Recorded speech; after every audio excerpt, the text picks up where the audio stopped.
দেখ দেখ ওই শালা কেমনে কাঁপতেছে। আরে ওই শালা তো 1 মাস ধরে গোসল করে না। চলেন নন ওই যে পানিতে চুবাই। আচ্ছা চল আরে যে ধরি। अबे साले তুই ভাইয়া আরে গোসল করাই দিবি। আচ্ছা দাঁড়া দাঁড়া, আমি গোসল করবো, আমি নিজে গোসল করবো। নামা, নামা। আরে পালাইবো। পালাইবে না, পালা। আমরা আছি হ্যাঁ।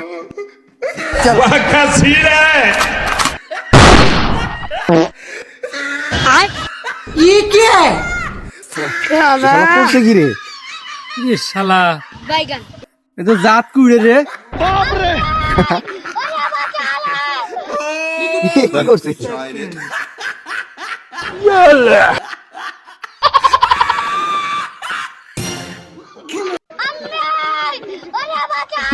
এক মাস থেকে গোসল করে না। अबे साले